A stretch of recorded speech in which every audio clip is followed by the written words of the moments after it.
Vamos a continuar con la unidad temática de psiquiatría infanto-juvenil. Más específicamente vamos a tratar el trastorno del espectro autista de acuerdo a los lineamientos del DSM-5, que implican un cambio sustancial en referencia a la edición anterior, el DSM-4, que lo iremos viendo a lo largo de estas diapositivas. El trastorno del espectro autista básicamente es un síndrome, como está descrito en el DSM-5, en donde esa signo-sintomatología va a implicar un compromiso de dos dominios sintomáticos, dos dominios clínicos fundamentales. Un compromiso en la interacción y en la comunicación social. La interacción sería la socialización, ¿no? Esa interacción con el otro, y la comunicación en esencia es social, pudiendo haber alteraciones tanto en la comunicación verbal como también en la paraverbal, ¿no? Ahora lo vamos a ver, son todos esos signos que uno expresa que no se hallan explícitos, ¿no? en el lenguaje, pero que tienen una finalidad comunicativa, como gestos, etc. Y el otro dominio clínico que está comprometido tiene que ver con las conductas, con modos de comportamiento, intereses y actividades que van a ser restringidas y estereotipadas. Esos son los dos dominios clínicos comprometidos dentro de este síndrome que es el trastorno del espectro autista, que puede ser causado por entidades diagnósticas, enfermedades, ¿no?, reconocidas. Esto va a ser codificado como trastorno del espectro autista secundario, y donde se debe explicitar, ¿no?, cuál es esa condición médica, esa enfermedad que se asocia, ¿no?, con este síndrome que es el trastorno del espectro autista. Y lo que es más frecuente de ver, el trastorno del espectro autista primario, en donde no se conoce, ¿no?, cuál es la etiología, cuál es la enfermedad, la condición médica o neurológica que está generando este panorama, ¿no?, esta constelación de signos y síntomas que implican, ¿no?, el trastorno del espectro autista. Entonces eso siempre recuérdenlo. Tenemos por un lado el trastorno del espectro autista primario, en donde la etiología, la causa es desconocida, y el trastorno del espectro autista secundario, generado por determinadas condiciones o enfermedades médicas o neurológicas, pero en sí mismo el trastorno del espectro autista es un síndrome que está constituido por esos dos dominios clínicos que ya les mencioné. Ahora, la evidencia actual lo que indica es que estas manifestaciones clínicas son consecuencias de una conectopatía, de una anomalía en las conexiones neuronales de ciertas regiones que afectan el procesamiento neural y que, en definitiva, implican, a su vez, un compromiso en los dominios neurocognitivos del lenguaje, ¿no?, que tienen que ver con la comunicación, el dominio cognitivo que tiene que ver con la cognición social, ¿no?, el principalmente afectado, y que soporta, ¿no?, la interacción social, o sea, la socialización y la comunicación también, ¿no?, el aspecto más social de la comunicación, lo que se llama aspecto pragmático del lenguaje, y otros más. Y por otro lado, un compromiso en las funciones ejecutivas. Este compromiso en las funciones ejecutivas se va a asociar con la presencia de conductas y actividades que son repetitivas, automáticas, estereotipadas. Estereotipadas significa que siempre se repiten, tienen una tendencia a repetirse siempre de manera idéntica, ¿no? Como si se quedaran fijas y se repitiesen siempre igual.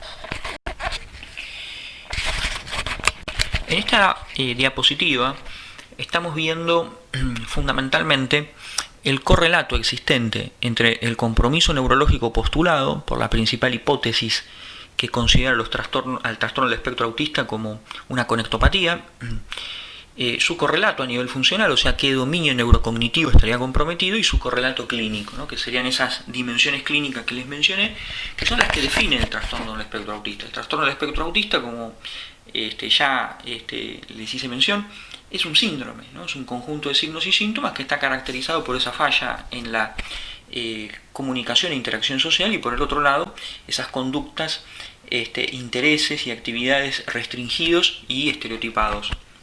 Esas dos dimensiones clínicas son explicadas por determinados compromisos neurocognitivos, y a su vez esto es el emergente de una disfunción de determinadas redes neuronales, porque en las mismas se produce esa conectopatía que es postulada. Ahora, esto, ¿no?, esta correspondencia entre el nivel neurológico, que implica la conectopatía de determinadas regiones cerebrales, con la repercusión funcional y la repercusión clínica, lo que está describiendo es el síndrome trastorno del espectro autista, que puede ser generado por etiologías médicas, por enfermedades médicas que se desconocen, y serían las formas de trastorno del espectro autista primario, o que puede ser generado este trastorno del espectro autista por enfermedades médicas, neurológicas, que ya están identificadas. Y la fisiopatología de esa enfermedad se asocia, se articula con la fisiopatología del síndrome trastorno del espectro autista, generándolo. Es como si existiese una superposición entre esos factores etiológicos. Piensen ustedes en la enfermedad de Rett, en donde se sabe que hay una alteración en un determinado gen que la estaría generando, y la enfermedad de Rett que genera, ¿no?, en un porcentaje significativo ese síndrome que es el trastorno del espectro autista, cuando se codifica, ¿no?, el trastorno del espectro autista se pone trastorno del espectro autista secundario a la enfermedad de Rett. Quiero que puedan entender, ¿no?, esa diferencia de que existe sí una fisiopatología para el trastorno del espectro autista entendido como síndrome, y que hay algunas enfermedades ya identificadas que su fisiopatología se correlaciona, se imbrica, se fusiona también con la fisiopatología del trastorno del espectro autista entendido como síndrome. Entiendan esa diferenciación. Y hay otra forma que no sabemos bien que lo está generando el trastorno del espectro autista.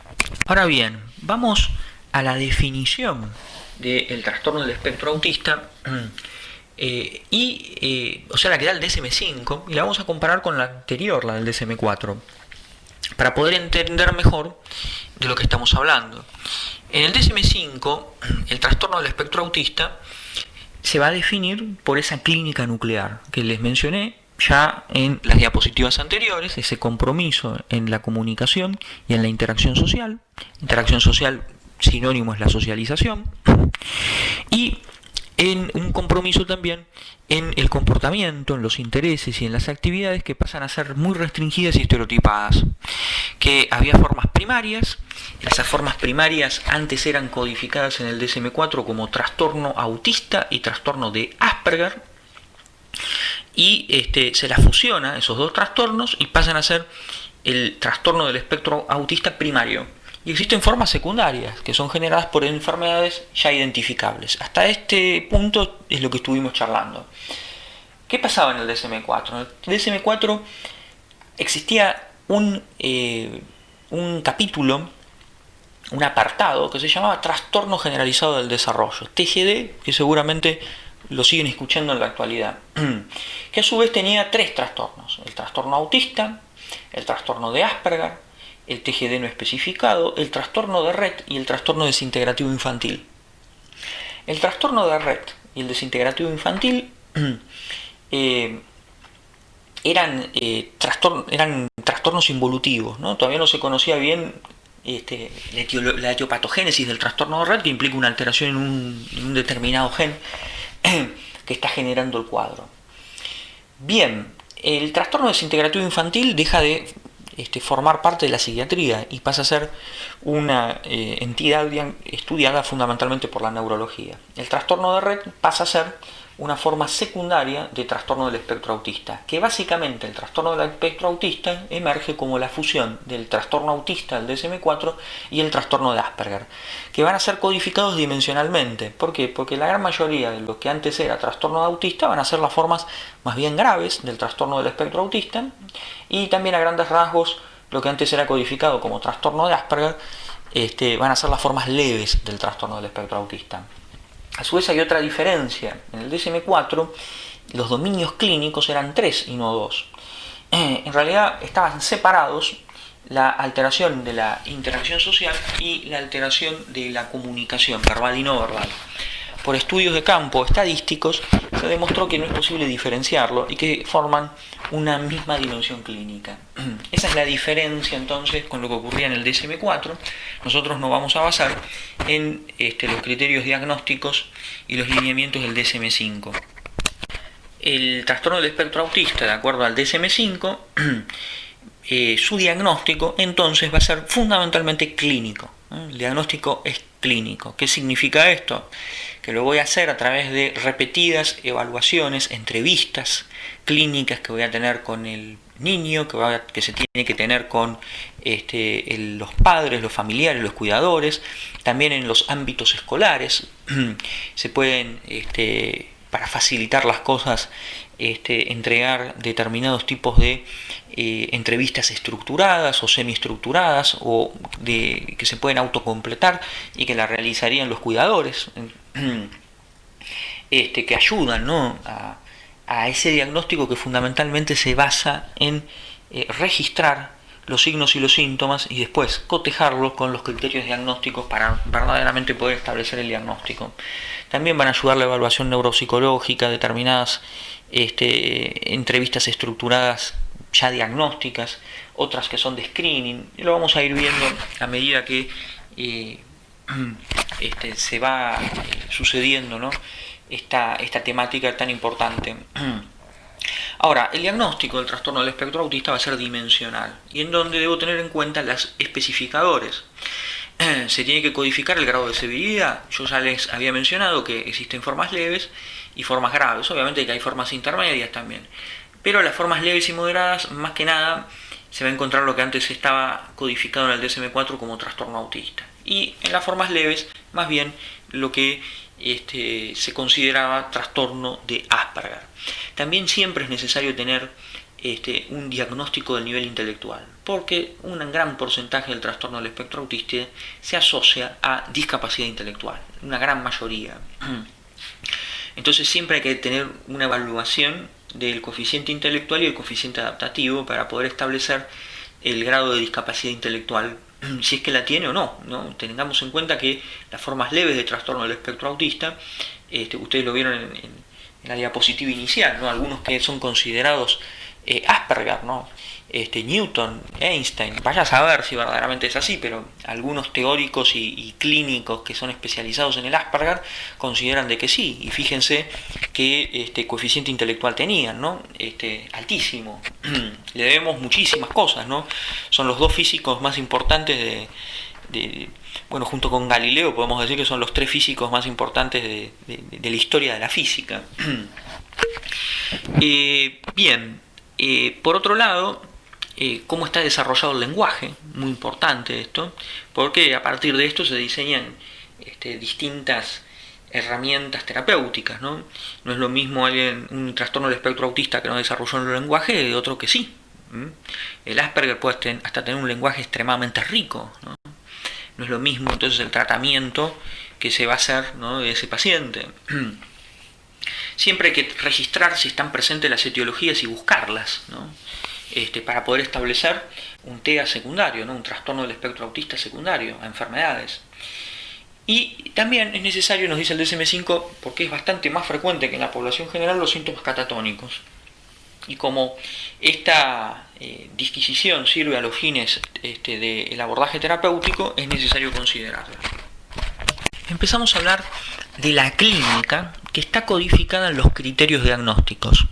Y subrayo criterios diagnósticos para que no confundan los criterios diagnósticos del DSM-5, que define el trastorno y describe la clínica, de los pasos diagnósticos, que lo vamos a ver más adelante, que es una sucesión, ¿no?, de pasos a los fines de poder establecer el diagnóstico temprano, a implementar un tratamiento temprano, porque esto tiene una repercusión en el pronóstico muy significativa. Entonces, se los vuelvo a recordar. Esto que vamos a ver ahora son los criterios que definen el diagnóstico trastorno del espectro autista, por eso son criterios diagnósticos del DSM-5, y que en sí mismo, además de definir, señalan cuál es la clínica que tiene el trastorno. Fundamentalmente es en el criterio A donde está codificada la clínica del trastorno del espectro autista. Y en donde están presentes esos dos dominios que habíamos mencionado. El primer dominio es ese compromiso, que puede ir en el rango de déficit o también de ausencias. Puede ser que algo de esto que les voy a mencionar no se desarrolló, está ausente, o se desarrolló de manera deficitaria. Y esos dos dominios eran la alteración en la interacción social o socialización y en la comunicación, que es obviamente un fenómeno social, verbal y no verbal, o paraverbal, también se lo denomina lo no verbal, el aspecto comunicativo no verbal se lo llama también paraverbal. Y después, en otra diapositiva, vamos a hablar de ese otro dominio clínico que tiene que ver con las actividades, comportamientos e intereses restringidos y estereotipados. Nos vamos a concentrar entonces a este primer aspecto de la clínica, esta primera dimensión clínica,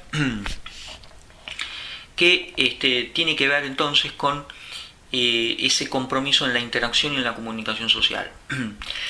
Podemos desglosarla y considerar que este compromiso en la comunicación e interacción social se puede subdividir en un déficit en la reciprocidad socioemocional, en la presencia de un déficit de conductas comunicativas no verbales o paraverbales, que es obviamente a los fines de la interacción social, y un déficit en el desarrollo y en el mantenimiento de relaciones apropiadas al nivel de desarrollo y que no implican los cuidadores, ¿no? Fundamentalmente pares, fundamentalmente cómo se relaciona con pares, o sea, con otros niños, y cómo se relaciona con adultos no cuidadores, ¿no?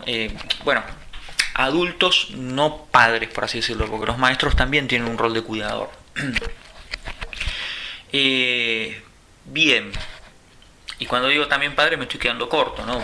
O sea, y cómo se relaciona con los adultos que son sus cuidadores y cómo se relaciona con adultos, ¿no?, que son extraños a la familia o amigos de la familia, o con esos adultos con los que interacciona todo niño, que son los maestros, ¿no? Bien, ¿qué podemos mencionar del déficit en la reciprocidad socioemocional? Una merma en ese impulso social, ¿no? Esa merma en la búsqueda de conectarme con el otro, ¿no? Es una merma entonces en el impulso social, una merma en la aproximación social.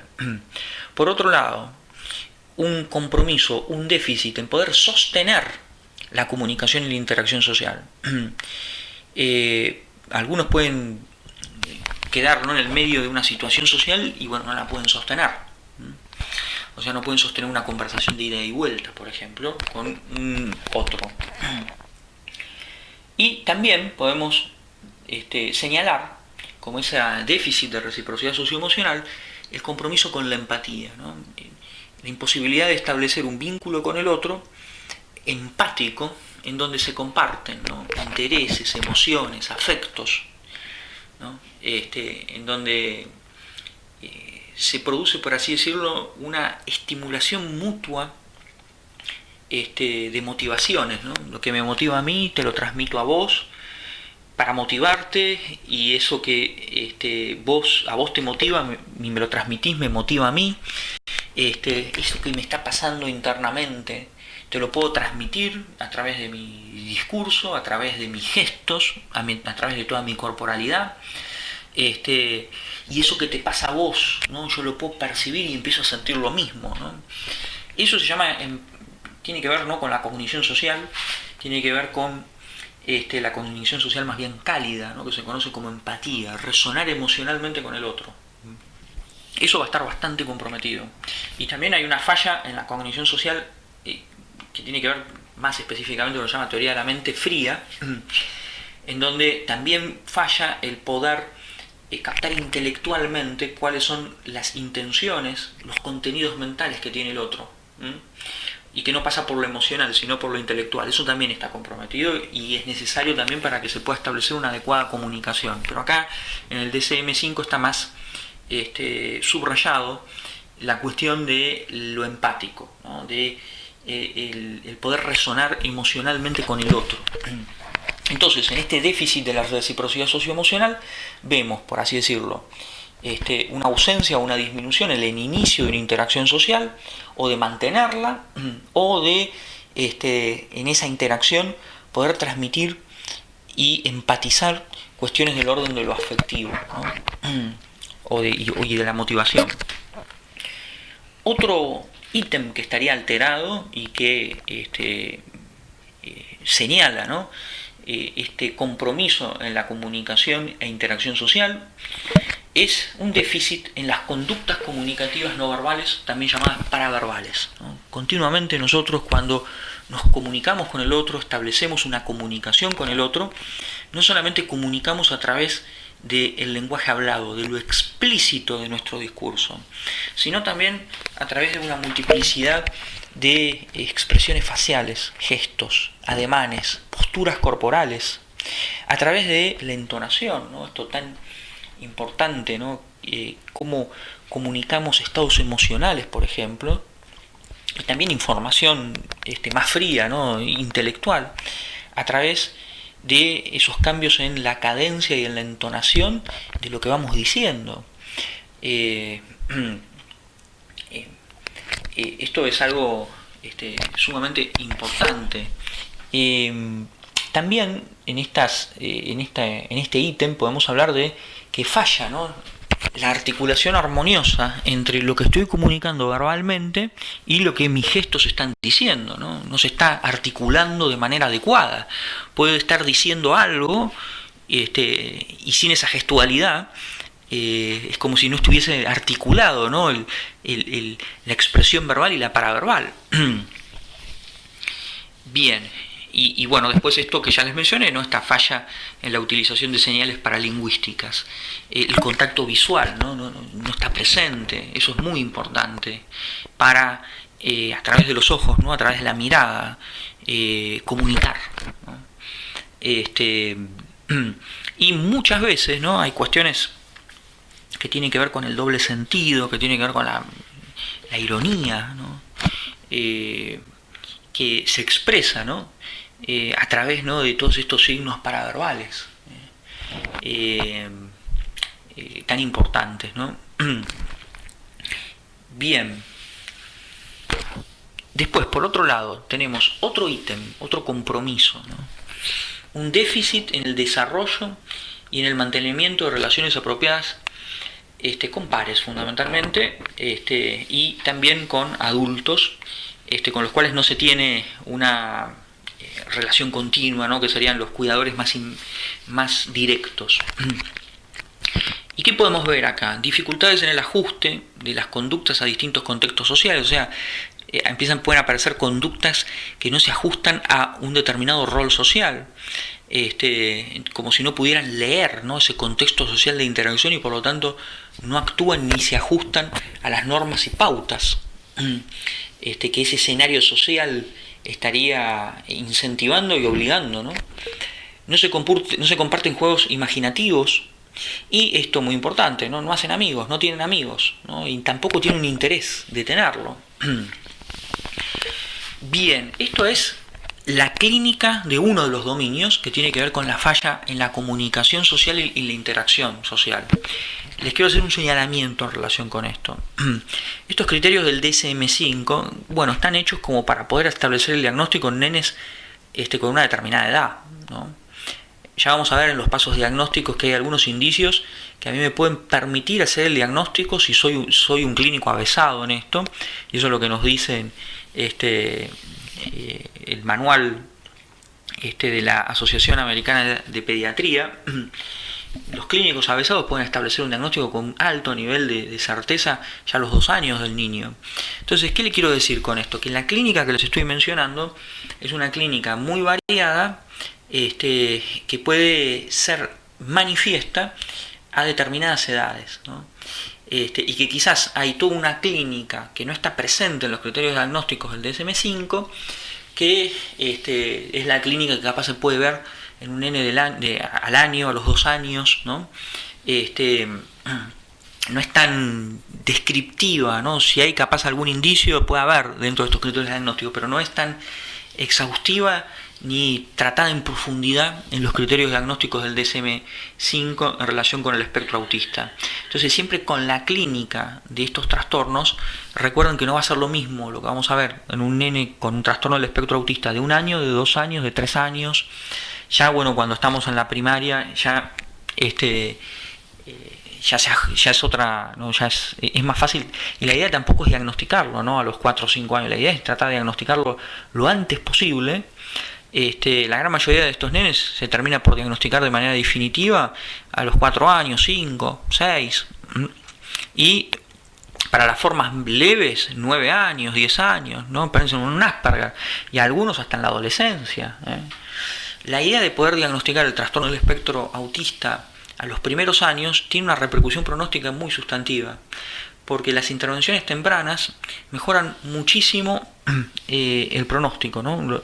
Formas que son moderadas es como que los ayuda a que terminan siendo más bien leves, ¿eh? Bien, vamos a pasar a la siguiente diapositiva. Esta diapositiva se las confeccioné con el objetivo de que puedan tener un pantallazo visual, por así decirlo, una deconstrucción visual de la estructura lógica de esta clínica que se debe que hace referencia al deterioro en la comunicación y en la interacción social.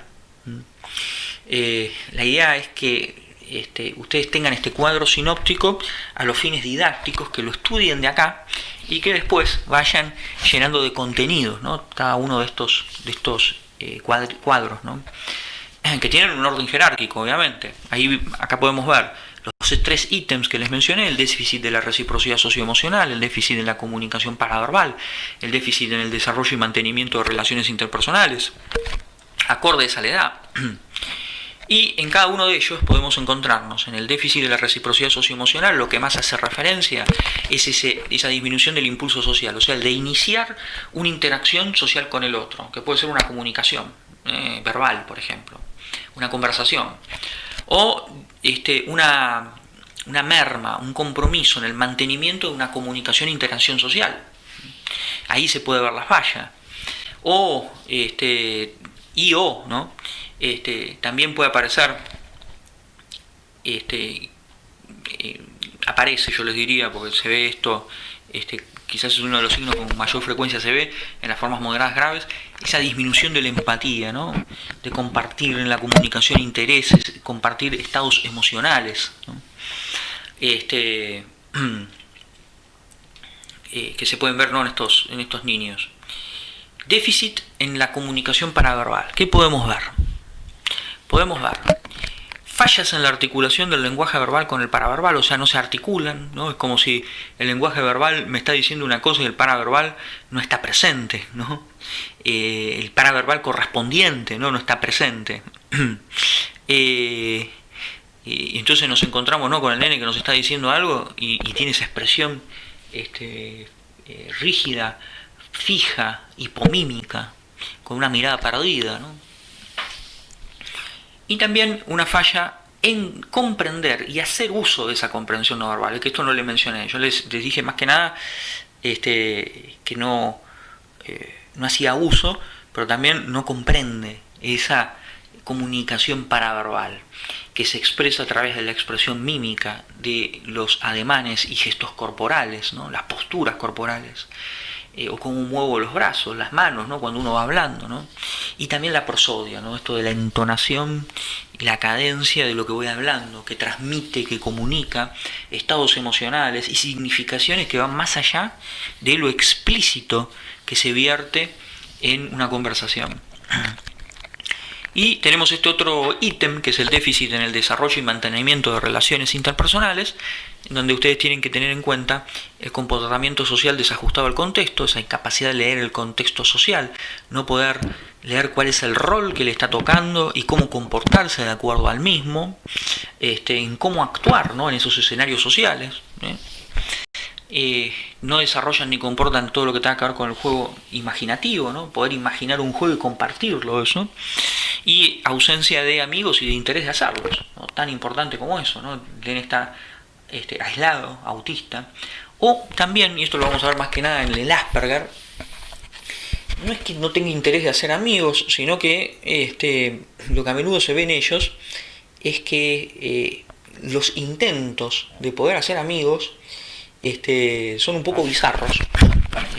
A veces ocurre eso, como, y lo que traducen no es fundamentalmente esa pobreza en habilidades sociales, ¿no?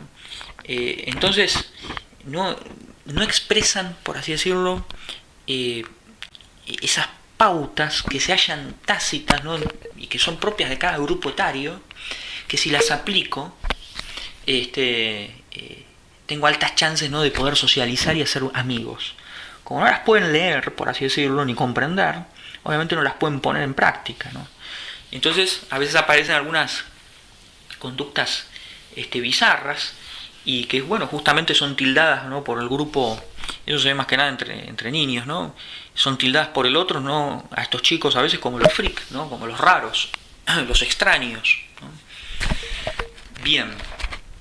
Hasta acá entonces este cuadro para que puedan captar la esencia, ¿no?, de esta clínica que implica el deterioro en la comunicación e interacción social de manera jerarquizada, que a los fines didácticos fundamentalmente es esta diapositiva.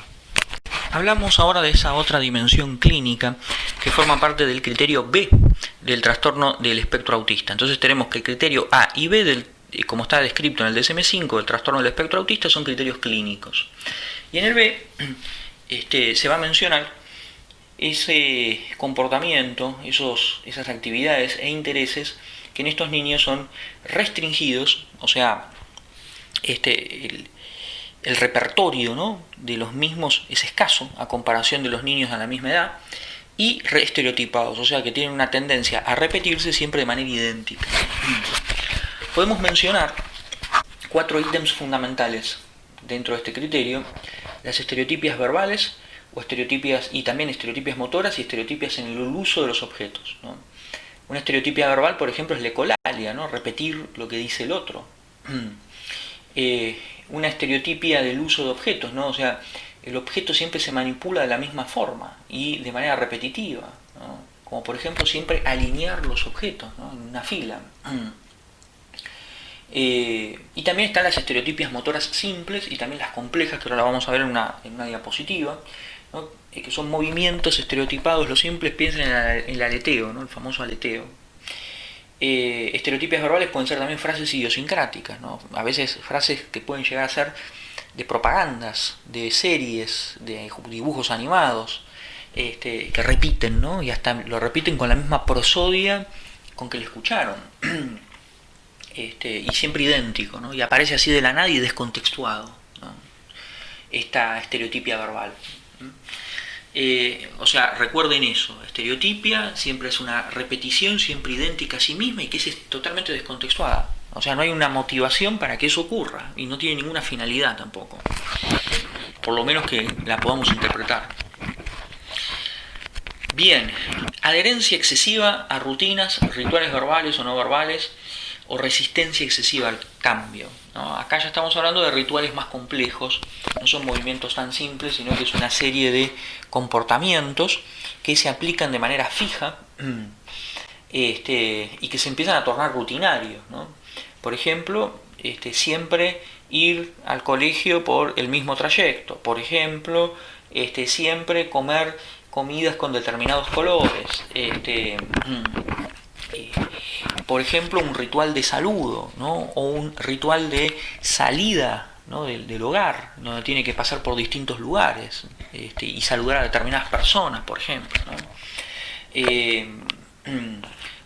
Y también, ¿no?, cuando este es el otro signo, si no se cumple este ritual, algún paso no se cumple como debiera, ¿no?, los estresan mucho. Estos niños pueden romper en llanto y excitarlos demasiado, ¿no? Se pueden terminar enojando, o llorar, gritar, a un cambio inesperado de esto rutinario y ritualístico. Por otro lado, también en el plano de los intereses son muy restringidos, o sea, son pocos, y se fija uno de manera sustantiva, ¿no? Queda fijado a un determinado interés y lo repite continuamente y su vida pasa a ser ese interés, ¿no? El ejemplo, ¿no? Una adherencia o preocupación por objetos inusuales, ¿no? Entonces le interesan determinados tipos de objetos. Y esto a veces lo vemos en el Asperger, ¿no? Que ya con un nivel intelectual mayor pueden tener un interés restringido en todo lo que tenga que ver con dinosaurios, ¿no? Entonces se conocen todos los dinosaurios, coleccionan dinosaurios y todo lo que tenga que ver con los dinosaurios. Yo me acuerdo de un nene con cuestiones que tenían que ver con el anime japonés, ¿no? Sabía absolutamente todo. Y por otro lado, los intereses circunscriptos o perseverativos, ¿no? O sea, también, ¿no? Es algo, acá tiene que ver con temáticas, ¿no? Está bien, es cierto, ¿no? También no deja de ser una temática, ¿no? La de dinosaurios, ¿no? Pero está muy, el interés está puesto, ¿no? En el objeto concreto, ¿no? Que está ahí presente, que son los, por ejemplo, coleccionar juguetes de dinosaurios, por ejemplo, ¿no? Y acá tiene que ver los intereses, ¿no? Tiene que ver más que nada con determinadas temáticas, ¿no? Y entonces acá aparecen, por ejemplo, en los Asperger, en las formas leves, todo ese saber enciclopédico, ¿no? Hay determinados temas que les apasionan y los conocen de pe a pa. Y otras veces no, es otra cuestión, ¿no?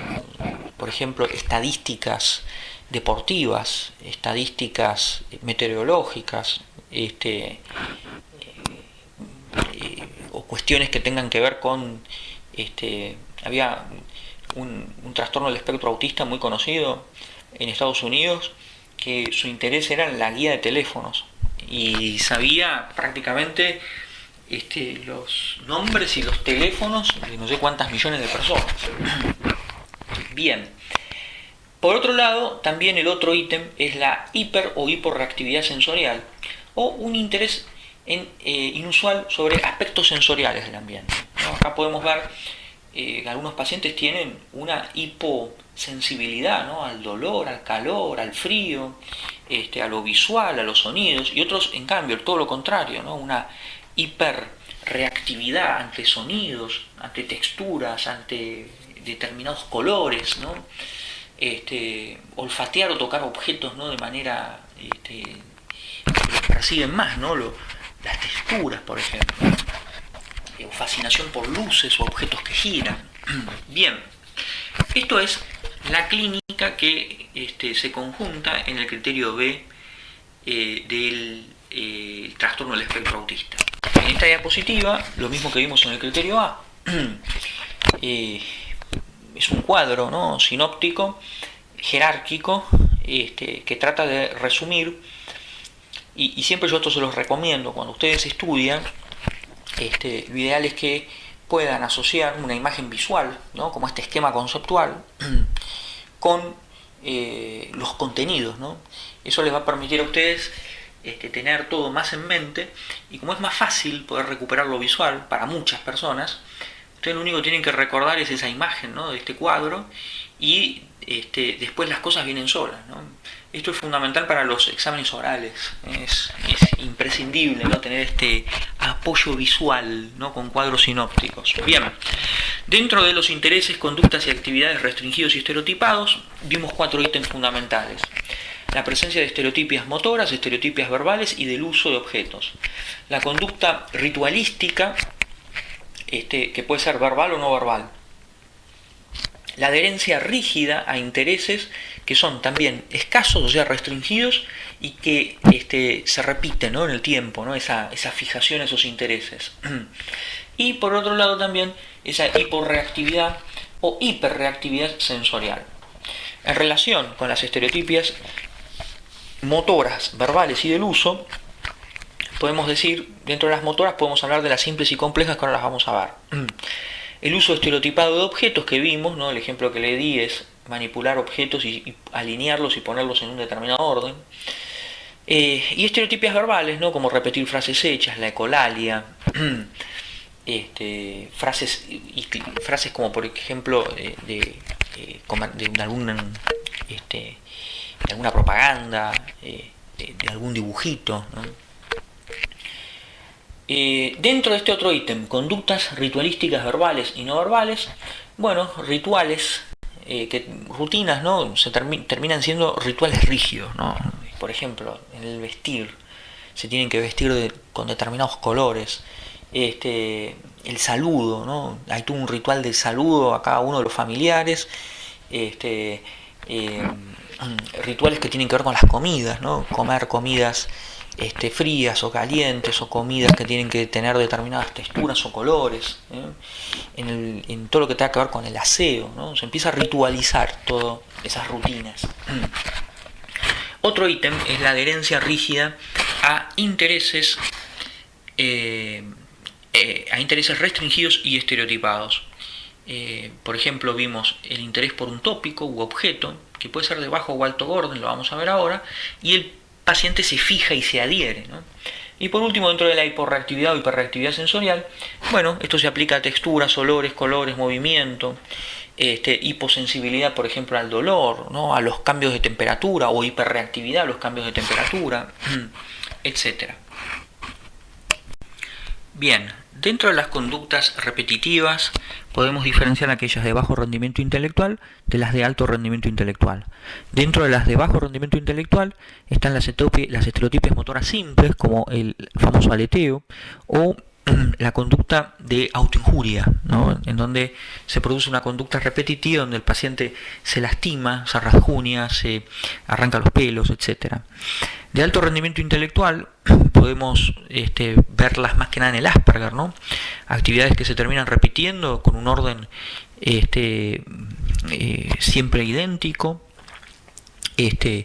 más complejas, semejando rituales obsesivos que se pueden aplicar al mismo individuo o a otros, ¿no? Por ejemplo, la madre siempre debe responder ante una determinada pregunta de una misma manera. Cada vez que una paciente con Asperger repite siempre el mismo esquema ritualístico. Se tiene que poner ropa de colores pastel. Cada vez que sale, ella tiene que saludar a su esposo y a sus hijos en orden decreciente en cuanto a la edad.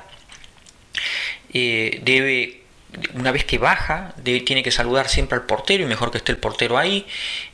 También tiene que saludar al diariero y después ir al kiosco y además de saludar al kiosquero, comprar una determinada cosa. Eso lo repite todos los días de la misma manera. Y en relación a los intereses restringidos, también se clasifican en bajo orden o alto orden, ¿no? Y que se articulan también con conductas que terminan siendo repetitivas, ¿no? Fíjense, dentro de los de bajo orden, juntar hojas, palitos, ruedas de autitos, chapitas, por ejemplo. De alto orden, casi aparece, ¿no?, ese interés restringido por determinadas temáticas, ¿no? Esos intereses enciclopédicos, en donde se saben todo les mencioné, ¿no?, un ejemplo, todo lo que tenga que ver con estadísticas deportivas o meteorológicas, por determinados dibujos, ¿no? Esto del anime, por ejemplo, ¿no? Esto lo he visto en varios pacientes con Asperger chiquititos, ¿no? Porque es algo que está de moda, ¿no? Y bueno, lo captan, le llama la atención, ¿no? Las figuras, los colores, y se vuelven fanáticos y tienen un conocimiento que es asombroso, ¿no? Se acuerdan de absolutamente todo.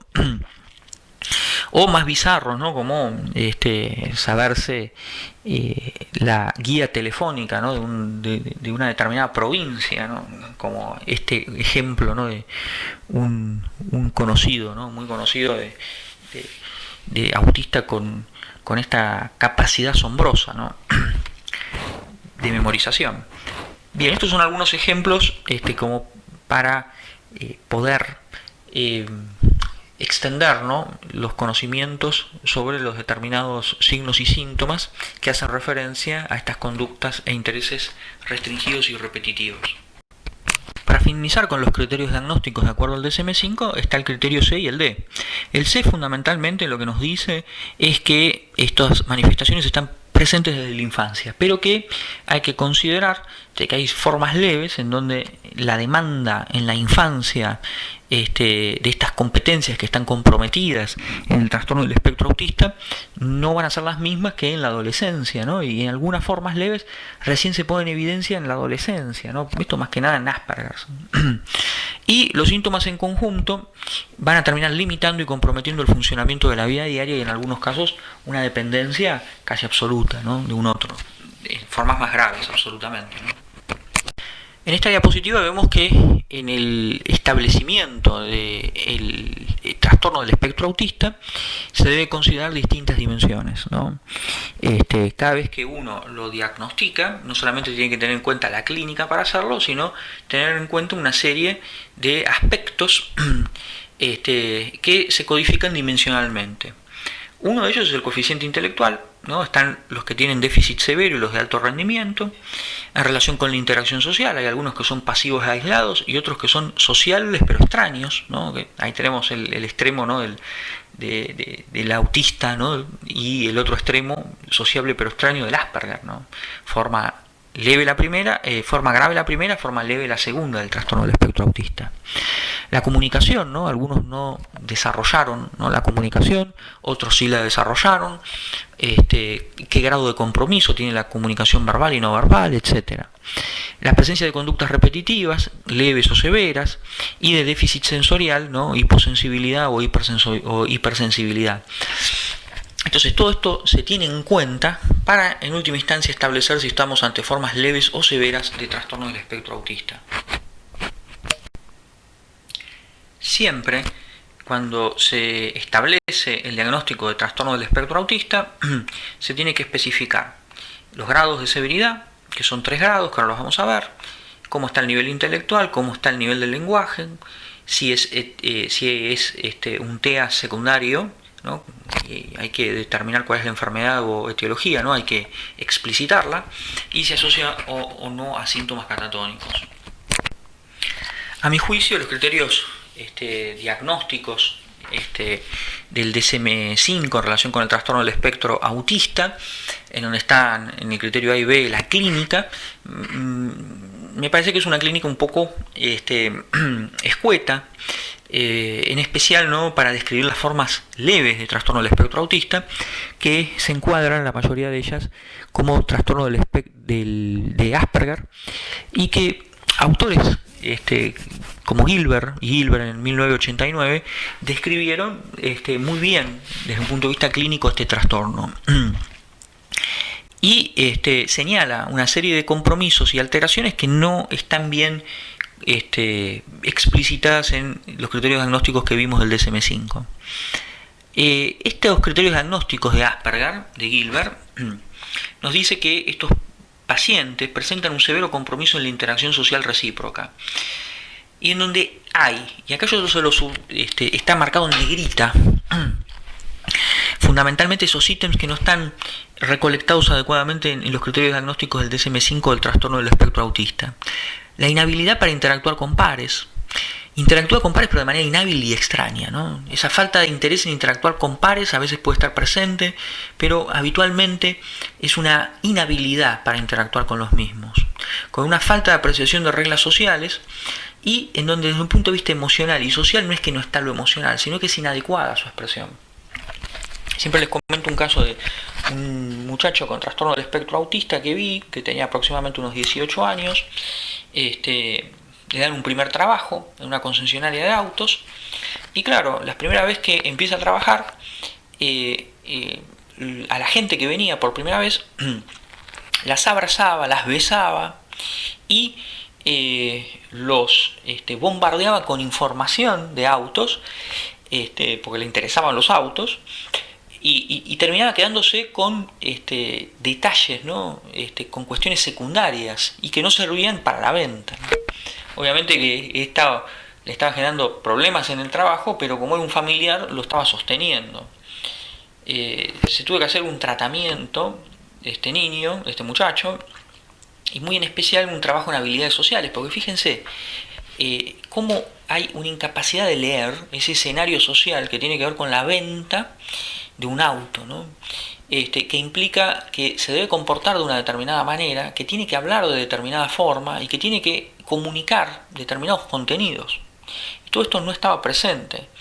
Estaba, sí, el hecho de vincularse con el otro, iniciar la conversación, mirarlo a los ojos, eso estaba todo. No estamos hablando de una forma grave de autismo. El tema estaba que era inadecuado por esa incapacidad de poder apreciar las reglas sociales, comportarse como tal, no solamente de acuerdo a los roles, sino también emocionalmente.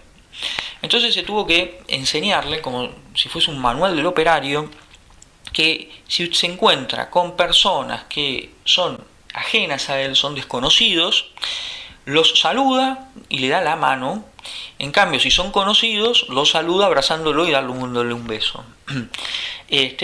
Además también, paso por paso, qué tenía que decir. Entonces, fíjense, este chico no podía, y le ocurre a los Asperger, poder, por así decirlo, captar, ¿no?, esas normas, esas pautas de interacción social de manera natural, ¿no?, en la práctica, y solamente las ponía en práctica si primero las captaba intelectualmente, como si fuese un estudio, ¿no?, de un manual, ¿no?, y aplicar paso a paso como los famosos manuales de los operarios. Es así como se trabajó las habilidades sociales, ¿no?, en este chico, ¿no?, a través de un método de compensación. Bueno, ¿qué más tenemos? Bueno, acá nos dice Gilbert, ¿no?, intereses restringidos y muy focalizados, imposición de rutinas, problemas en el lenguaje y el habla. Es raro que esté comprometido el lenguaje, por lo general tiene un lenguaje expresivo muy rico y también comprensivo, adecuado, pero ¿qué pasa? Comprensivo adecuado de los contenidos intelectuales, pero no de todo lo que tenga que ver con la teoría de la mente, o sea, en poder leer las intenciones del otro, los deseos del otro, el contenido informacional que tiene el otro, ¿no? Por ejemplo, este chico, ¿no?, le hablaba cosas del auto que eran sumamente técnicas, ¿no?, y las hablaba como si el otro lo supiera y como si al cliente le interesara saberlo también, ¿no? O sea, totalmente inadecuado, pero por el otro lado, incapaz de poder darse cuenta de los signos del otro, de que no te estoy entendiendo, de no sé qué me decís, de que estoy azorado y que voy a salir huyendo, ¿no? Todo eso es una falla en la teoría de la mente, en ponerse en la mente del otro. ¿Qué está pensando? ¿Qué contenidos tiene? ¿Cuáles son sus deseos, sus intenciones?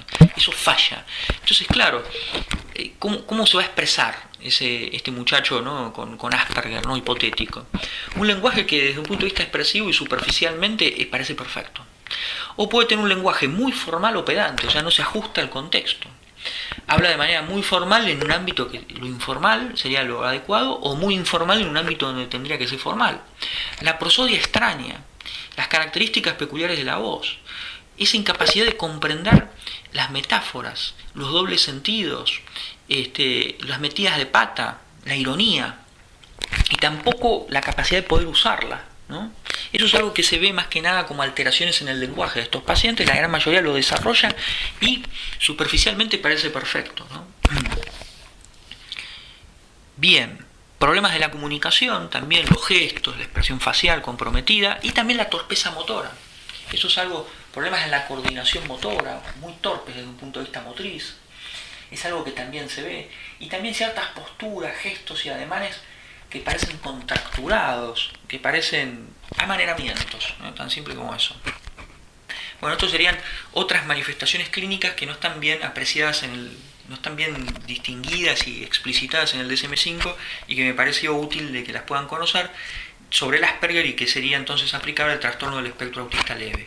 Positiva lo que muestra son los especificadores de gravedad, que puede ser grado 1, grado 2, grado 3, y el DSM-5 describe cómo estaría afectada la comunicación social y los comportamientos restringidos y estereotipados en los distintos niveles de gravedad. El más grave, el grado 3, el grado 2, esta diapositiva se ve lo mismo, el especificador de gravedad nada más que sería el grado 1. Simplemente esto lo leen, no es necesario que lo sepan. En esta diapositiva nos centramos más que nada en el especificador de etiologías, ¿no?, y fundamentalmente en el trastorno del espectro autista, que es secundario a múltiples etiologías o enfermedades.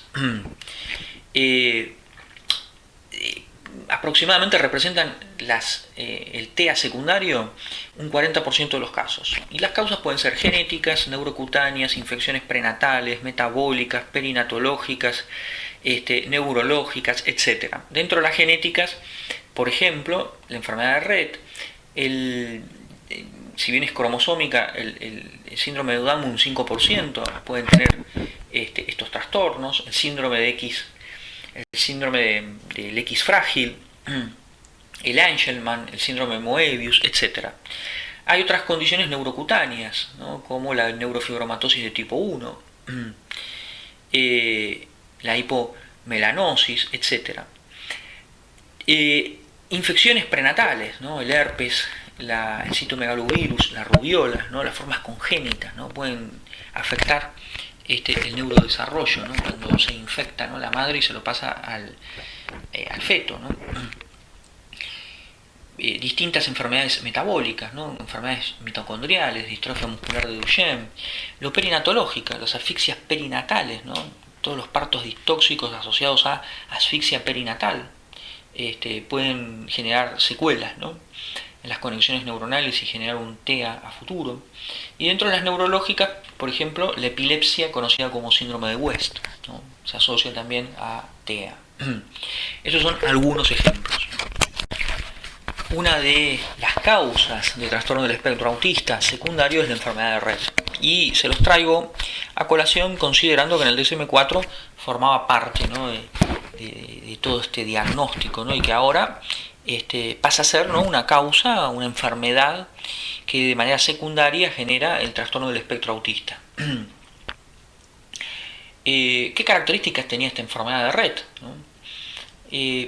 Una desaceleración del crecimiento craneano entre los 5 meses y los 48 meses de edad, o sea, dejaba de crecer el cerebro y por lo tanto el perímetro craneano, con pérdida de habilidades manuales intencionales, ¿no? El poder manipular, ¿no? Objetos que habían sido adquiridos se empieza a perder, ¿no? Entre los 5 y los 30 meses. Y pasa a ser esta conducta, por ejemplo, manual intencional de tomar objetos, pasa a ser suplantada por movimientos estereotipados, ¿no? Aleteo, por ejemplo. Pérdida de la implicación social desde el inicio del trastorno, o dificultades para el logro de hitos que tengan que ver con la implicación social, mala coordinación de la marcha en los movimientos del tronco y un desarrollo del lenguaje expresivo y receptivo gravemente afectado con retraso psicomotor grave. Estas son las características clínicas de la enfermedad del Rett y que se asociaban a la clínica del trastorno del espectro autista. Y tenía también otras manifestaciones adicionales que las vamos a ver en la siguiente diapositiva. Esas otras manifestaciones podían ser respiratorias, apnea, hiperventilación, trastornos gastrointestinales, rigidez y espasticidad como manifestaciones motoras, retraso en el crecimiento, ¿no? con malformaciones a nivel de la columna, no escoliosis, circulación pobre en miembros inferiores, entonces aparecen esos pies con colores marmóleos, ¿no? y azulados, y muy común las anormalidades en el electroencefalograma, con problemas en el sueño y también descargas epilépticas, ¿no? Esta es toda la clínica asociada al síndrome de Rett, a la enfermedad de Rett, perdón.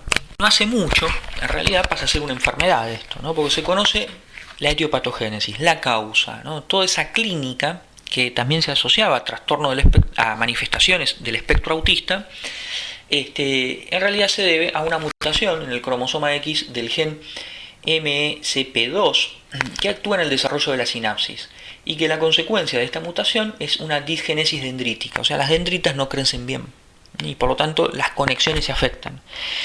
Fíjense que justamente les decía que el trastorno del espectro autista es una conectopatía, o por lo menos es la hipótesis principal propuesta, ¿no? Etiopatogénica actualmente, y que esta enfermedad de Rett es, por así decirlo, una causa de conectopatía, de las tantas que hay y que pueden generar el trastorno del espectro autista. Entonces fíjense cómo la etiopatogenia de la enfermedad de Rett se superpone con la fisiopatología, la conectopatía que genera ese síndrome que es el trastorno del espectro autista. Además de que tiene la enfermedad de Rett toda una clínica particular, singular, ¿no? Que es lo que estuvimos viendo en las dos diapositivas anteriores. Actualmente hay terapias que son efectivas en animales, ¿no? Se utiliza una una determinada molécula que revierte los síntomas y se usa de manera temprana. Y están viendo si la detección precoz de este cuadro con estas terapias experimentales también tiene este efecto positivo en humanos, ¿no? Lo cual es provisorio, ¿no? Hay que ver si verdaderamente esta información no termina luego coagulando en un verdadero tratamiento, ¿no? Que sea efectivo. Pero en relación con la etiopatogénesis de las formas primarias, o sea, en donde no se conoce la enfermedad, no se conoce exactamente la fisiopatología, que no se conozca exactamente no significa que no exista una serie de indicios que hace pensar que la gran mayoría de lo que hoy es considerado trastorno del espectro autista primario, que son esas formas moderadas, graves, que antes eran codificadas como trastorno autista y trastorno de Asperger, tienen que ver con factores genético-hereditarios. ¿Y esto por qué? Bien, porque entre un 10 y un 20% de los padres tienen un fenotipo ampliado. O sea, se ve que también tienen algunos signos del trastorno del espectro autista, nada más que muy leves. Por otro lado, la prevalencia es de 1 a 6 en 1000 en la población general, y sin embargo en hermanos es de 6 al 8%, o sea, 6 a 8 en 100. Y en gemelos homocigotas entre un 63% y un 100%. Hay algunos estudios que hablan de entre los últimos, entre el 80 y el 90%, ¿no? O sea, 90%, estamos hablando de una influencia genética fuertísima. Y se han empezado a detectar genes alterados en estas formas primarias del trastorno del espectro autista, que hacen sospechar, ¿no?, de que múltiples genes pueden estar generando estas formas primarias, alterados, mutados, ¿no? Hay genes que están implicados en el desarrollo neuronal, que tienen que ver con la migración de la neurona y su posicionamiento en la capa cortical que le corresponde. Y estos genes codifican para las proteínas relina y rigelina, que tienen que ver, ¿no?, con el poder generar esa migración neuronal adecuada desde el tubo neural, desde la luz hacia la corteza, ¿no?, para después el desarrollo de la corteza. Y también hay genes que están implicados porque fabrican proteínas, se traducen en proteínas importantísimas en la construcción de sinapsis y en la estabilización o fijación de las mismas, que es lo que estamos viendo en el dibujito a la derecha. Por ejemplo, genes alterados que codifican las proteínas neuroexinas, neuroliginas, la hebina. Fíjense, estas proteínas son importantísimas para la estabilización de la sinapsis, ¿no? Cuando un axón, por ejemplo, que viene del tálamo, se conecta con una dendrita de una neurona cortical. Se tiene que fijar, tiene que haber un alineamiento y fijación secundaria de esa sinapsis, ¿no? Y fíjense cómo la neurexina del axón talámico y la neuroligina 1B de la dendrita cortical son proteínas de anclaje que a su vez se terminan encajando similtétric, por así decirlo, con la proteína hebina que fabrica un astrocito, ¿no?, a nivel cerebral. Entonces ahí es como que se produce el agarre, ¿no?, el enganche, ¿no? ¿Y qué hace eso? Que se alinee, ¿no?, la sinapsis, y que cuando se libere el neurotransmisor vaya al lugar que corresponda, ¿no?, a la dendrita, a la terminal de la dendrita que corresponde, ¿no? O sea, el terminal axónico libera el neurotransmisor y va hacia la dendrita que corresponde. Entonces esto, al estar alterado, termina produciendo un déficit y una alteración y desorganización, ¿no?, de las conexiones entre neuronas de determinadas áreas. Esto es la famosa conectopatía, que en esas áreas a su vez codifican determinadas funciones neurocognitivas que empiezan a fallar, y que la traducción clínica de eso son esas dos dimensiones clínicas del trastorno del espectro autista que hemos visto en el criterio A y B, o sea, esas dos dimensiones clínicas del síndrome. Entonces, fíjense cómo ya hay cada vez más estudios que están implicando esas formas primarias con una etiopatogénesis genético-hereditaria.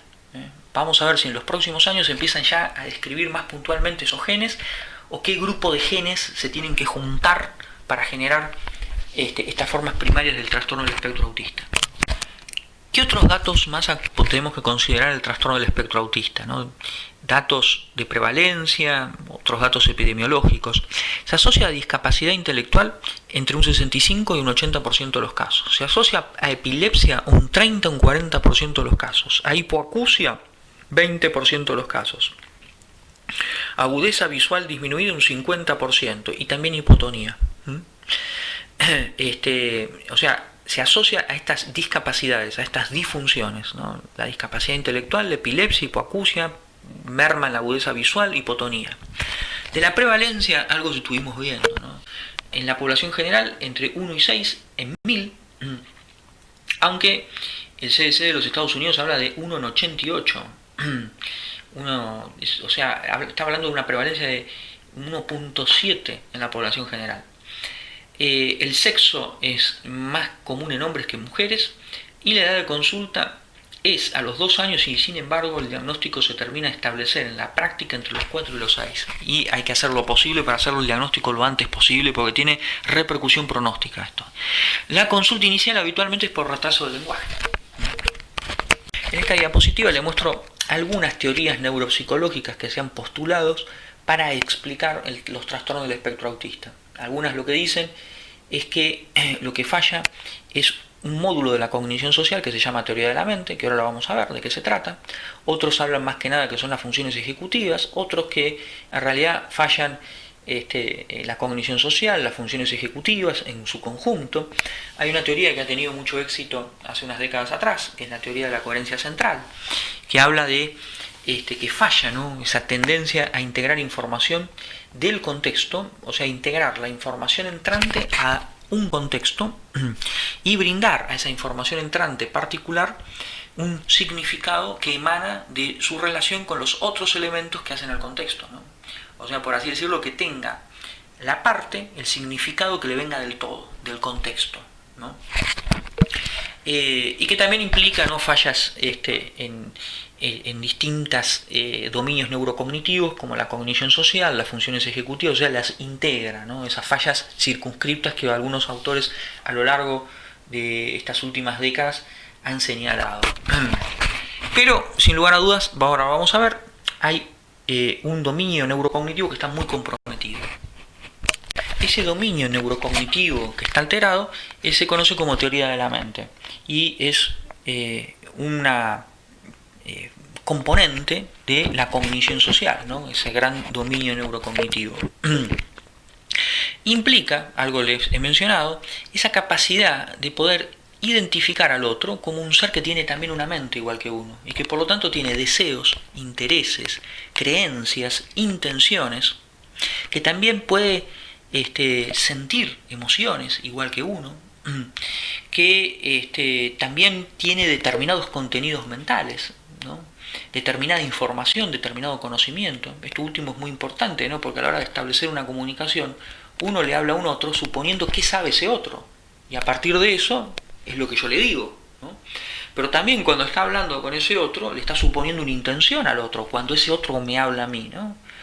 Esto que me está diciendo, ¿con qué intención me lo está diciendo? ¿Qué deseo está teniendo? ¿No? ¿Cuáles son las creencias, los conocimientos que tiene? ¿Cuál es su estado emocional?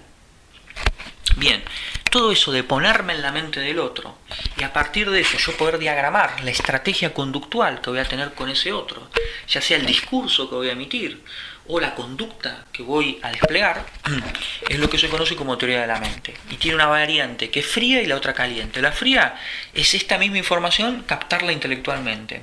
Y la caliente es poder resonar emocionalmente con el otro, los estados emocionales del otro, ¿no? Es más automática, ¿no? Más empática, por así decirlo, la base de la empatía. Bien, esta teoría de la mente, este desarrollo, este módulo de la cognición social, tiene determinadas pautas madurativas. Recién irrumpe a los 4, 6, entre los 4 y los 6 años. Quiere decir que si agarramos a un nene de 3 años no la va a tener. Por ende, no es recomendable hablarle con ironías a un nene de 3 o 4 años, ¿no? Porque no la va a captar. Entonces, a los 4 o 6 años empieza recién a resolver los problemas que se denominan falsas creencias de primer orden. Ahora vamos a ver un ejemplo. El niño empieza a comprender que su conocimiento del mundo puede no ser compartido por el otro, que los otros pueden tener falsas creencias o creencias equivocadas. Eso es ponerse en el lugar de la mente del otro, ¿no? Está teniendo una creencia equivocada y por eso se equivoca. Y puede reconocer en los otros que me pueden engañar o me pueden mentir, gracias al desarrollo de este componente. Esto entre los 4 y 6 años. Entre los 6 y 7 años desarrollan las falsas creencias de segundo orden. Es comprender que los otros pueden representarse estados mentales de otras personas. Entonces, ¿qué significa esto? Pensar que el otro con el cual me estoy relacionando tuvo una interpretación del estado mental de otro con el que interactuó. Es como ponerme en la mente del otro, dilucidando qué es lo que está pensando a su vez de las creencias, intenciones y deseos de otro con el cual está interactuando, ¿no? Un tercero con el cual está interactuando.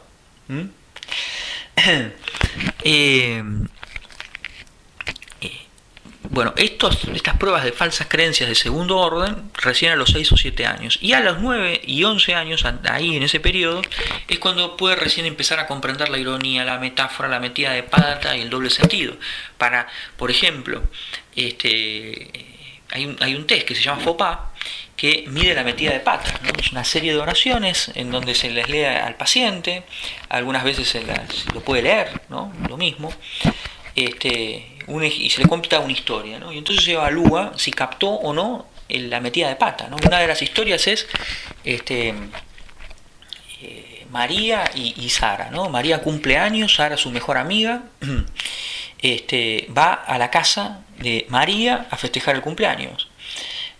María sirve una mesa y pone una fuente, que es la fuente que le había regalado Sara a María cuando se casó.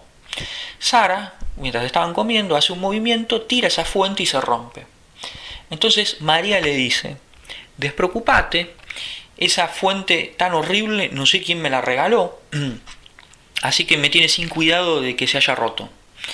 Entonces, una de las preguntas, ¿no? Se hacen preguntas acerca de que tienen que ver con que si captó, comprendió la situación, si tiene memoria, ¿no? de la situación, y una de las preguntas es si alguien dijo algo que no debiera haber dicho, ¿no? Y es captar la metida de pata. Así son una serie de historias, ¿no? Y entonces se va evaluando si puede captar esa metida de pata y que esto no sea secundario a fallas de la memoria, o sea, de competencias cognitivas más globales. Esto recién lo puede empezar a resolver un niño entre los 9 y los 11 años. Nos podemos encontrar con nenes con Asperger que obviamente no van a tener la clínica típica de los criterios diagnósticos del DSM-5 a los 4 años, 5 años, 6 años, que van a pasar desapercibidos y que capaz hasta se le hacen los test de falsas creencias de primer orden y segundo orden y lo hacen bien. Pero recién a los 9 y 11 años es cuando empiezan a aparecer los problemas, ¿no? 8 años, 9 años, 11 años. Y claro, ahí se le toma un FOPA y lo dan mal, ¿no? Porque no pueden captar la metida de pata, la metáfora, la ironía, no la pueden producir. Entonces, obviamente, el diagnóstico del trastorno del espectro autista no es lo mismo para un autista severo que para un Asperger, ¿no? El Asperger se hace en la primaria, el diagnóstico, algunos hasta en la secundaria. En cambio, en los autistas que ya son más moderados graves, les decía yo, desde antes de los 2 años hasta se puede tener una idea y un diagnóstico, si hay un clínico avesado, bastante exacto, ¿no? En esta diapositiva le muestro los test de creencias de primer orden y de segundo orden, test de Tom. Le voy a hablar más que nada de las creencias de primer orden, que es el famoso test de Sally. Se le muestran dibujos o se lo pueden representar jugando, ¿no? 2 actores, ¿no? al nene. Sally, que es una nena muy traviesa, se encuentra con su amiguita, Ana, y hay una canasta y una caja. Sally lo que hace es una pelota, la mete dentro de la canasta. Y Ana está observando de manera muy curiosa, ¿no? Toda esta situación. Sally se va. Entonces, Ana lo que hace es sacar la pelota y ponerla dentro de la caja. Y entonces ahí se le pregunta al nene: ¿dónde crees que Sally va a buscar la pelota. Él vio, el nene, de que la pelota la sacó Ana y la puso en la caja. Entonces él sabe dónde está la pelota, pero el test lo que está requiriendo es que el nene se ponga en la mente de Sally y a partir de ahí deduzca el problema, ¿no? Obviamente Sally, lo único que sabe ella es de que la pelota está en la canasta, ¿no? Y es ahí en donde va a ir a buscarla, ¿no? Y fíjense que entre los 4 y los 6 años, el grupo normal, más del 85% de los casos lo pasa, un 15% falla, ¿no? Los síndromes de Down tienen un rendimiento hasta levemente superior de los normales. Esto es a los 4 años recién, ¿no? Pero bueno, entre los 4 y los 6 años se desarrolla esta habilidad, esta competencia. Y los niños con autismo solamente un 20% lo pasa y el 80% falla. De ese grupo de 20 que lo pasa, muy probablemente después no puedan pasar los test de creencia de segundo orden entre los 7 y los 8 años, y un grupito de estos, que ya serían Asperger, no pasa el FOPA, ¿no? Entre los 9 y los 11, ¿no? Esto es para que vean, este test evalúa la teoría de la mente, ¿no? Y está bueno poder documentarlo, esto más que nada, en formas leves del autismo, cómo está comprometido esto, y es una sugerencia interesante desde un punto de vista de del perfil neuropsicológico de que estamos frente a un trastorno del espectro autista al fallar, ¿no? En este test. Vamos a empezar a hablar de los pasos diagnósticos del trastorno del espectro autista, y se los vuelvo a repetir: diferencian criterios diagnósticos que tenemos el A, el B, el C, el D, que el A y el B más que nada es la clínica del trastorno del espectro autista, de los pasos diagnósticos, ¿no? ¿Cómo hago para hacer el diagnóstico de este trastorno? ¿Cuáles son los pasos a seguir? Estos pasos diagnósticos han sido diseñados por la Asociación Americana de Pediatría para poder hacer un diagnóstico correcto. Como es muy heterogénea la clínica y también los niveles de severidad, nos vamos a encontrar con nenes con trastornos del espectro autista que a muy temprana edad hay signos inequívocos de trastorno del espectro autista. Y un grupo también para nada despreciable, que en realidad estos signos van a ser más sutiles y van a ir apareciendo conforme el nene va creciendo, ¿no? En las formas que son más bien graves, es muy importante poder hacer el diagnóstico temprano para iniciar una serie de intervenciones terapéuticas tempranas que lo que van a retrasar, ¿no? Y van a temperar es el despliegue, ¿no? De más clínica de trastorno del espectro autista y de mayor severidad del cuadro, ¿no?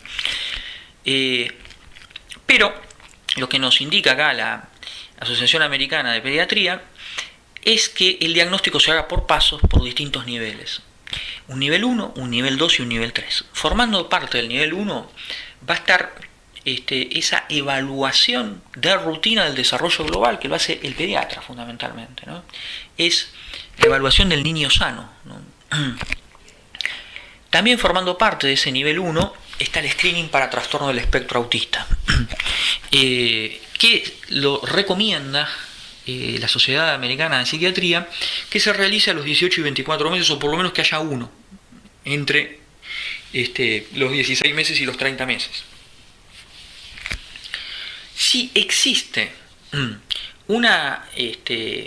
determinados signos de alarma, ya sea en la evaluación de rutina global del desarrollo o a través del screening de trastorno del espectro autista, uno o el otro, ¿no? O los dos, se pasa al nivel 2, en donde sí se va a tratar de establecer el diagnóstico clínico de trastorno del espectro autista, que va a implicar cumplir los criterios del DSM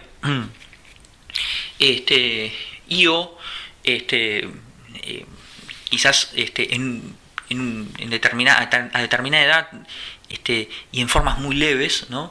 Uno tiene en cuenta también los criterios de trastorno de Asperger, ¿no? De Gilbert, por ejemplo, ¿no? Y después hay un nivel 3 que es el diagnóstico etiológico, o sea, poder determinar a los trastornos del espectro autista secundario y diferenciarlo de los primarios, para lo cual va a haber que pedir pruebas diagnósticas de las distintas etiologías y que pueden estar implicadas en el TEA secundario. Bien, siempre va a ser necesario la evaluación del niño, la de los cuidadores y también de otro tipo de cuidadores como son los maestros, ¿no? Si están escolarizados, ¿no? Los chicos. Pero recuerden siempre, estos son los pasos, los niveles para poder establecer un diagnóstico correcto, sabiendo, ¿no?, esa gran dificultad que implica los distintos niveles de severidad y por ende los distintos grados de expresión clínica, y que la clínica se va sumando, ¿no?, a medida que va pasando el tiempo, y en algunos en un principio es muy sutil y recién podemos hacer el diagnóstico bastante a una edad más cercana, ¿no?, de la primaria y hasta mismo de la secundaria en casos muy leves. Bien, esta diapo se la traigo fundamentalmente para mostrar la importancia del diagnóstico precoz y la intervención temprana. Hay una ventana de oportunidad para que se produzca ahí el diagnóstico temprano, que el niño entre en un plan de intervención temprana terapéutica y que esto va a repercutir en cuanto a el nivel de independencia que va a tener, ¿no?, ese niño en un futuro, ¿no?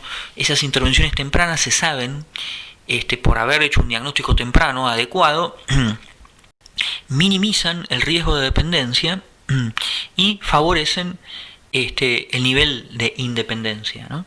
Entonces ahí ustedes ven, ¿no?, si el diagnóstico se hace a los 2 años, genial sería, ¿no? Estamos dentro, ¿no?, de ¿no?, de los 2 años de lo que sería antes del año la prevención y la paliación, o sea, reducir, ¿no?, la repercusión de esas manifestaciones si es antes de los 2 años, ¿no? Ahora, si ya se empieza a hacer el diagnóstico luego de los 3 años, cercano a 4, ¿no?, hay más riesgos, ¿no?, de una mayor dependencia en un futuro. Entonces eso hay que tenerlo muy en cuenta, y justamente la importancia de los pasos diagnósticos que les voy a empezar a detallar a continuación. Empezamos con el nivel 1, fundamentalmente la evaluación de rutina del desarrollo por profesionales de salud, más que nada es el pediatra, que es el control del niño sano, ¿no? Se hace esa evaluación pediátrica donde se registran de manera exhaustiva los antecedentes clínicos, los antecedentes obstétricos, prenatales, perinatales también hay que tenerlos muy en cuenta, y se pueden utilizar también escalas de screening general como la Denver 2, la ASQ y la PRUNAPE. ¿Cuáles son los signos de alarma muy tempranos, ¿no? Y esto nos permite hacer los diagnósticos casi antes del año mismo. Obviamente un clínico muy avesado lo puede hacer esto. No mira los ojos o rechaza activamente la mirada a los 2 meses de edad. No sonríe ni expresa alegría a los 6 meses. Escaso interés por otros niños después de los 8 meses. Mayor interés por el mundo de los objetos que por el de las personas, y no responde a su nombre a los 10 meses. Estos son todos signos de alarma. O sea, con esto no se hace el diagnóstico. En este caso viene el pediatra, hace esta evaluación, y si antes del año se encuentra con esto, la idea es que pase al nivel 2. O puede ser que los signos de alarma empiezan a aparecer de manera más tardía, ¿no? Y que son indicaciones absolutas de evaluación inmediata, como la ausencia de silabeo a los 12 meses, la ausencia de señalamiento, que sería más que nada el gesto protodeclarativo, ¿no?, que es señalar para compartir algo, a los 12 meses. La ausencia no es el señalamiento imperativo, ¿no?, que es dame algo y se lo señala, no, esto es te señalo algo para poder compartir con vos esto que estoy viendo, ¿no? Ese es el señalamiento protodeclarativo. Ausencia de palabras aisladas a los 16 meses, ausencia de frases de 2 palabras a los 24 meses, regresión del lenguaje en cualquier momento, ¿no? O sea, pérdida de más de 5 palabras que ya habían sido aprendidas. Hay que descartar no solamente un trastorno del espectro autista, sino que el mismo sea secundario a patologías graves, desintegrativas, ¿no?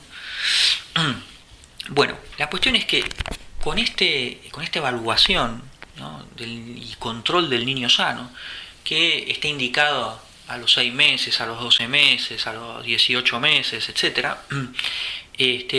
la idea es poder detectar problemas groseros del desarrollo fundamentalmente, ¿no? No específicamente los trastornos del desarrollo propios del trastorno del espectro autista. Cualquiera de estos signos de alarma que aparecen, lo que determinan es que debo pasar a, dentro del nivel 1, a un screening de autismo. Con la siguiente salvedad, que ahora lo vamos a ver. La Asociación Americana de Pediatría lo que dice es que también ya tiene que formar parte del screening basal el screening específico para autismo, porque esto es un screening general de una alteración del desarrollo global. Entonces con el nivel 1, que es un screening específico para trastorno del espectro autista. Y lo más utilizado son estas escalas M-Chat y la M-Chat revisada, que se utilizan en nenes entre 16 y 30 meses, que la AP, o sea, la Asociación Americana de Pediatría, dice que hay que hacerla a los 18 meses y 24 meses, o por lo menos una entre los 16 y los 30 meses. Y fíjense que a los 18 meses, si aparecen, si no hay gestos protodeclarativos, señalar para que otros miren, no y por lo tanto compartir, no hace el seguimiento con la mirada ni tiene la atención conjunta, ¿no? Mira al mismo lugar donde mira el adulto. No aparece tampoco los juegos de ficción o simbólicos. Esto es un poco más grande, tiene que ser el nene. La cuestión es que si fallan estos 3 ítems, en el 83% de los casos de riesgo para autismo. Si falla uno o dos de los mismos, más bien es el riesgo de retraso en el desarrollo, pero es indicador, aunque haya uno de estos, de pasar al nivel 2. Ahora lo vamos a ver de qué se trata. Y en nenes más grandes se puede tomar la escala australiana de Asperger a partir de edad escolar, de los 6 o 7 años. Esto es fundamentalmente para screening de Asperger, ¿no? Entonces, recuerden que el screening específico para el trastorno del espectro autista, lo que más se utiliza entre los 2, 16 y 30 meses es esta escala de M-Chat. Y para los nenes en primaria, que serían para las formas leves de trastorno del espectro autista, la escala australiana de Asperger. Entonces, tengo como nivel 1, hago un screening para detectar trastornos del desarrollo global, que es lo que vimos en la diapositiva anterior. Si hay algún indicio, paso a poder hacer un screening específico para detectar trastorno del espectro autista. Independientemente si hago esto o no, si ya hay una alteración del desarrollo global y hay un clínico avesado que la sabe interpretar, se puede pasar directamente al nivel 2 o se hace este screening. Si da alterado, se pasa al nivel 2. Lo que es habitual es que den las dos cosas alteradas, ¿no? O sea, el screening del desarrollo global y el específico para trastorno del espectro autista. Es indicación de pasar al nivel diagnóstico 2. En esta diapositiva lo que les estoy mostrando es la chat y la escala australiana de Asperger, ¿no? Como para que ustedes sepan de qué se trata esto. Entonces, segundo paso o nivel 2 diagnóstico. Establecer el diagnóstico clínico de trastorno del espectro autista. Ese es el objetivo. Lo primero fue un screening, ¿no? O sea, una búsqueda, que me olvidé decirles, pero es algo que es dentro de todo bastante sensible. La M-Chat tiene un 91% de sensibilidad, pero es poco específico, ¿eh? O sea, también va a hacer mal la chat, por ejemplo, niños con ADD. Entonces, es muy sensible para detectar, sí, trastorno del espectro autista, pero también detecta cosas que no son trastorno del espectro autista, ¿no? Bien, entonces por eso es tan importante este diagnóstico de nivel 2, que es un examen más exhaustivo para decir, bueno, acá estamos frente a un trastorno del espectro autista. Una es el cumplimiento de los criterios del trastorno del espectro autista del DSM-5, para lo cual es un clínico avesado el que tiene que tenerlo en mente y cotejar la clínica, el examen neurológico, los antecedentes, ¿no? Prenatales, perinatales, la evaluación de los hitos madurativos, ¿no? Del desarrollo. Entonces, con toda esa recolección de datos, lo cotejo con los criterios diagnósticos del DSM-5. Sabiendas de que hay formas leves que quizás a los 4, 5, 6 años todavía no van a dar manifestaciones evidentes y que van a ser más tardíos y que van a ser TEAs leves, como es el Asperger. Esto se lo voy a repetir hasta el cansancio, ¿no? Porque si no se entiende, ¿no?, esa temporalidad, no van a comprender bien de qué se trata el TEA y cómo se hace el diagnóstico de Son muy importantes las encuestas estructuradas clínicas, ¿no? O sea, se puede apoyar el clínico en estas encuestas estructuradas. La más conocida es el A2. Hay otras también que sirven para valorar la conducta autística, como la ADR. O sea, sirven al clínico, ¿no? Pero el diagnóstico es clínico y lo ideal es que sea una persona con experiencia en esto. También se solicita evaluación neuropsicológica para constatar cuál es el grado de coeficiente intelectual y cómo están las diferentes funciones neurocognitivas, ¿no? La atención, la memoria, el lenguaje, las funciones ejecutivas. Recuerden que el coeficiente intelectual y el cómo está el lenguaje es muy importante para luego diseñar planes terapéuticos, y se solicita como especificadores del trastorno del espectro autista. Por lo menos el DSM-5 dice que hay que tenerlo siempre evaluado, ¿no? Esos aspectos.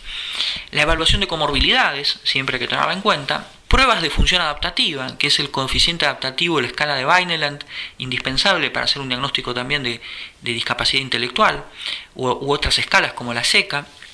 Y también la evaluación sensorial, hay que descartar, ¿no? Que no haya ningún, hay que descartar obviamente que el paciente no tenga compromisos auditivos y de la visión para el diseño de estrategias terapéuticas, ¿no? Y obviamente también están estas alteraciones, ¿no? La hipersensorialidad, ya sea auditiva, visual, gustativa, olfatoria, táctil, al dolor, temperatura, ¿no? Toda esa evaluación hay que hacerla y forma parte de este nivel 2 diagnóstico. En la diapositiva lo mismo, ¿no? Profundizamos un poquito más en este nivel 2, el diagnóstico clínico con el DSM, todo lo que tenga que ver con las entrevistas estructuradas, ¿no? El ADOS, el CART, las encuestas de conductas autísticas como la ADR, todo eso sirven. Siempre hay que hacer evaluación neuropsicológica, hacer el diagnóstico de discapacidad intelectual si es que está, utilizando teniendo las medidas, ¿no? De coeficiente intelectual y del coeficiente adaptativo con la escala de Vineland, por ejemplo. La evaluación neuropsicológica ampliada, ¿no? Cómo está el lenguaje, y también la evaluación sensorial. Último, nivel 3, para establecer el diagnóstico etiológico, o sea, poder establecer el diagnóstico de trastorno del espectro autista secundario a determinadas enfermedades, para lo cual es importantísimo el examen clínico, antecedentes, de vuelta, todo lo mismo, porque a partir de ese examen clínico empiezo a sospechar enfermedades, ¿no? Como causantes de trastorno del espectro autista, síndrome de X frágil, el síndrome de Down, el síndrome de West también, la historia familiar, social, el examen físico y neurológico exhaustivo. Entonces la clínica también para poder sospechar una etiología. A todo se le hace una prueba genética. Fundamentalmente el estudio de microarray cromosómico, que es un estudio genético que puede detectar un montón de patologías genéticas que se asocian al trastorno del espectro autista. Hay otras que son más bien específicas, estudios genéticos específicos, como para el síndrome de X frágil, o más específica, las mutaciones de la enfermedad de Rett, por ejemplo, genéticas, se pueden llegar a pedir. Todo eso a partir de la sospecha clínica, ¿no? Y estudios complementarios según también la sospecha, resonancias, electroencefalogramas, etc. Acá la idea es poder establecer entonces el diagnóstico etiológico y que sirve, ¿no? Para diagnosticar ese 40% de los casos del trastorno del espectro autista que son secundarios a enfermedades establecidas, ¿no? Hay que diagnosticar esa enfermedad, si no estaba diagnosticada antes, ¿no? Si ya ese nene viene con un diagnóstico, entonces ya este paso nivel 3 no es necesario, ¿no? Ya viene con ese diagnóstico de esa enfermedad, no sé, trastorno, enfermedad de Rett, ya tenía el diagnóstico y ahora empiezan a, bueno, no es el ejemplo más, el mejor ejemplo ¿no? Pero pónganle, ¿no? Otra enfermedad, ¿no? Y entonces empiezan a aparecer manifestaciones del trastorno del espectro autista y no hace falta entonces hacer ese diagnóstico etiológico. Esto se hace cuando casi de rutina a todo paciente que tiene trastorno del espectro autista y más cuando hay una sospecha clínica, porque por ejemplo, ¿no? El síndrome de X frágil y hay un determinado fenotipo clínico y conductual, ¿no? Que me hace sospechar y entonces pido el examen genético, además de que constato de que tiene trastorno del espectro autista. Eso va variando de acuerdo a los casos. Diagnóstico diferencial, siempre con discapacidad intelectual, con trastornos del lenguaje y de la comunicación, muy en especial este trastorno pragmático de la comunicación, ¿no? Que desde un punto de vista comunicacional es similar, ¿no? A un Asperger, ¿no? Nada más que no están las conductas estereotipadas y los intereses restringidos del Asperger, esa sería la diferencia. Lesiones en el hemisferio derecho que afectan la pragmática del lenguaje, trastorno obsesivo compulsivo, porque por las conductas ritualísticas y estereotipadas, encefalopatías epilépticas, mutismo selectivo, ¿no? Los niños que no hablan, ¿no? En determinados ámbitos parecen como que no están desconectados del entorno, pero no tienen un trastorno del espectro autista. Obviamente con la psicosis de inicio en la infancia, ¿no? Esquizofrenia, formas esquizoides de personalidad. Y todo lo que tenga que ver con aislamiento social reactivo, ¿no? Puede ser traumas que estén viviendo el niño, habitualmente con las figuras de apego. Por último, el programa terapéutico en el trastorno del espectro autista. Hay múltiples instrumentos, múltiples estrategias terapéuticas, herramientas terapéuticas, de acuerdo a las áreas que van fallando. Entonces, para cada caso en particular, de acuerdo a las áreas afectadas y en diferentes grados, luego de haber establecido el diagnóstico dimensional adecuado, se diseña, ¿no?, este programa terapéutico, ¿no? Por ejemplo, para la comunicación, la comunicación aumentativa con PECs, obviamente va a ser en nenes que no desarrollaron el lenguaje.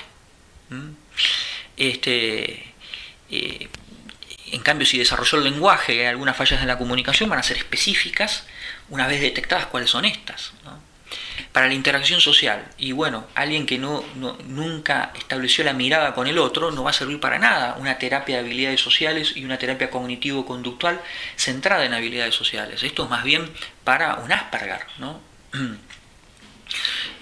Conductas inapropiadas, ¿no? Puede servir la farmacología, la musicoterapia, ¿no? Hay muchas de todas estas terapias alternativas que son muy buenas, que han resultado óptimas y por lo menos uno en la práctica ve que son interesantes, ¿no? Las terapias con animales, por ejemplo. Para habilidades educativas, ¿no? Hay distintos talleres para todo lo que tenga que ver con terapia ocupacional, ¿no? Importantísimo, ¿no? para estos niños. Y después todas las comorbilidades psiquiátricas, desórdenes conductuales, desórdenes emocionales. El tratamiento va a ser fundamentalmente terapia cognitivo-conductual y terapia farmacológica. Vamos a ver algo de esto en la próxima diapositiva.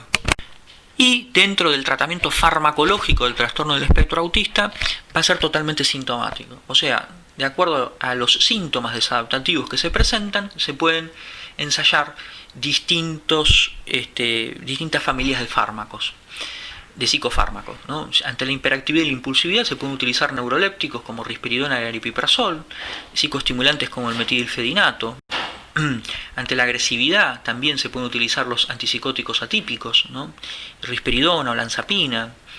Los típicos también, aloperidol puede llegar a servir. Uno trata de siempre utilizar los atípicos. Los antiepilépticos también pueden servir. Para las conductas compulsivas, los ISRS, ¿no? Para lo mismo que para la ansiedad, los ISRS. Para los trastornos del sueño se puede utilizar la melatonina, los antihistamínicos. O sea, el tratamiento farmacológico es totalmente sintomático. Se presentan síntomas. ¿Estos son disfuncionales? Bueno, se los medica.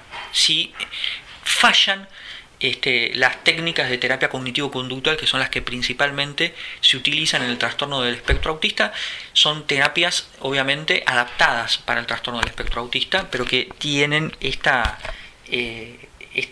corriente, ¿no? Comulgan, ¿no?, con la teoría cognitivo-conductual.